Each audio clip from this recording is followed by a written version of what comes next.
ಒಂದು ಶೀಘ್ರಗತಿ ನ್ಯಾಯಾಲಯವನ್ನು ತೆರೆದು ಏನಂತೀರಿ ಅದಕ್ಕೆ ಫಾಸ್ಟ್ ಟ್ರ್ಯಾಕ್ ಕೋರ್ಟ್ ವಿಚಾರಣೆ ಮಾಡಿ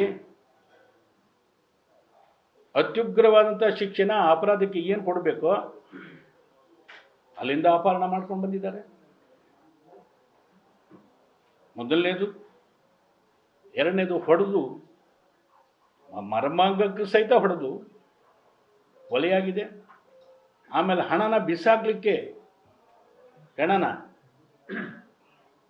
ಸುಪಾರಿ ಕೊಟ್ಟು ಮಾಡಿದ್ದಾರೆ. ಈ ಒಂದಲ್ಲ ಎರಡಲ್ಲ 3-4 ಅತ್ಯುಗ್ರವಾದಂತಹ ಕ್ರಿಮಿನಲ್ ಪ್ರಕರಣಗಳು ಈ ಒಂದು ಕೇಸ್ನಲ್ಲಿ ನಡೆದಿದೆ. ಪ್ರಕರಣದಲ್ಲಿ ಅವ್ರ ಮೇಲೆ ಕಠಿಣ ಶಿಕ್ಷೆ ಆಗಬೇಕು, ಶೀಘ್ರ ನ್ಯಾಯಾಲಯಕ್ಕೆ ವಹಿಸಬೇಕು, ಅದಕ್ಕೆ ತೆರಿಬೇಕು. 3 ತಿಂಗಳೊಳಗೇನೆ ಅವ್ರಿಗೆ ಶಿಕ್ಷೆ ಆಗಬೇಕು, ಹೆಚ್ಚು ದಿವಸ ಹೋಗಬಾರ್ದು. ಯಾವಾಗದಕ್ಕೂ ಮಾಡ್ತೀರಿ, ಇದಕ್ಕೆ ಯಾಕೆ ಮಾಡೋದಿಲ್ಲ?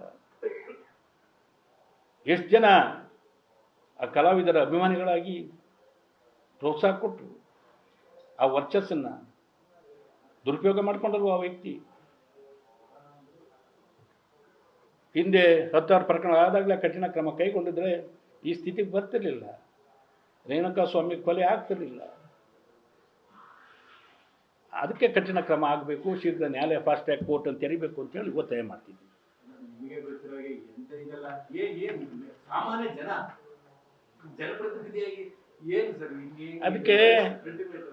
ಅದಕ್ಕೆ ಈ ಸಮಾಜಕ್ಕೆ ದೊಡ್ಡ ಹಾನಿ ಆಗ್ತಾ ಇರ್ತಕ್ಕಂಥದ್ದು ಕೆಟ್ಟವರಿಂದಲ್ಲ, ಅಧರ್ಮೀಯರಿಂದಲೂ ಅಲ್ಲ.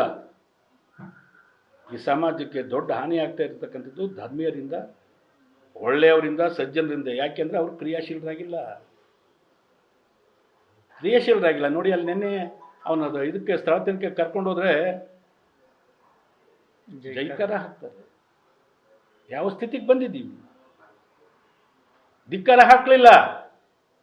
ಅವ್ರ ಮನೆಯವ್ರಿಗೆ ಆಗಿದ್ರೆ, ಅವ್ರ ಅಣ್ಣ ತಮ್ಮಂದಿರಿಗೆ ಆಗಿದ್ರೆ ಏನು ಮಾಡ್ತಿದ್ರು ಹೇಳಿ? ಅದಕ್ಕೆ ಕ್ರಿಯಾಶೀಲರಾಗಿ ಯಾವಾಗ ಸಜ್ಜನರು, ಒಳ್ಳೆಯವರು, ನ್ಯಾಯವಂತರು, ಧರ್ಮವಂತರು, ಧರ್ಮೀಯರು ಇರೋದಿಲ್ಲ ಕ್ರಿಯಾಶೀಲರಾಗಿ, ಅಲ್ಲಿವರೆಗೆ ಇವೆಲ್ಲ ನಡ್ಕೊಂಡು ಹೋಗ್ತವೆ. ಅದಕ್ಕೆ ಜನರು ಕೂಡ ಜಾಗೃತರಾಗಬೇಕು ಅಂತೇಳಿ ನಾನು ನಿಮ್ಮ ಮಾಧ್ಯಮಗಳ ಮೂಲಕ ವಿನಮ್ರವಾಗಿ ಅವ್ರನ್ನ ವಿನಂತಿ ಮಾಡ್ತೀನಿ, ಜನರ ಸಾರ್ವಜನಿಕರು. ನ್ಯೂಸ್ ಫಸ್ಟ್, ನಿರ್ಭೀತಿಯಿಂದ ನಿಮ್ಮ ಪರವಾಗಿ.